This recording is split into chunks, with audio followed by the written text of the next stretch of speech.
Well, that's what I was actually going to say, is that I think the number one ethos that I bring to the table that has helped me massively was what I was saying, that through any heartache, any failure, any adversity, treat it as if that carries with it the seed of an opportunity of equivalent greatness, or if not even greater opportunity. Because if you have that attitude towards anything bad that happens to you, it's not happening to you, it's happening for you. And as long as you have that mentality, I do genuinely believe there's almost no pitfalls where you turn around and go, oh, well, I would have done that differently. Maybe there's things that I would do differently.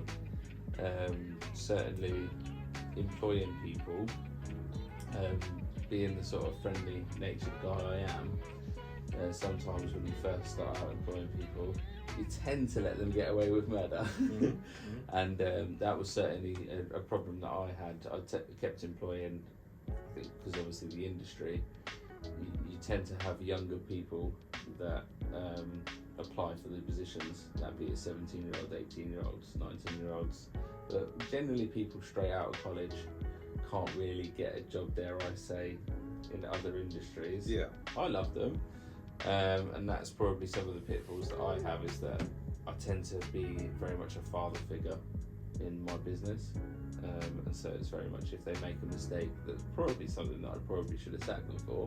Instead of sacking them, I'm very much as in, oh yeah, well, you know, don't do that again. And You almost that make has excuses cost me. for them. I've made excuses for them, and you know, here we am 7-8 years later.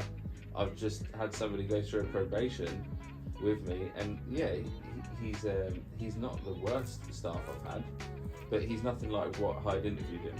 So I've already told him he's gone. He's only got a week left, and I would have never have done that back in the day. I think that's a long line of just my patience being worn thin by. It's funny you're talking about this, members. because look, the reason why you and I are friends and why we get along, I think we are very similar in terms of our sort of outlook of life. Okay, and I always sort of see this. And a lot of people who've been in my life and the journey of business, they would say the similar sort of thing, because I've experienced a very similar sort of thing, where when you're first starting off, you don't want to get rid of people. No. And also the fact that you and I are very similar in nature, we would like to think we're lucky type of people. Yeah. We're very grateful for everything that we have. We share that gratitude element, I think, a lot. And therefore we'd like to give other people opportunities and chances. But that in business can be deemed as weakness. And my financial director, he's always telling me about how we should not be so patient with people. But I think there is a journey, and you and I have followed a very similar sort of journey, shall we say. 10 years down the line, I don't think I've changed that much, but I think other people around me help me make decisions for me as well.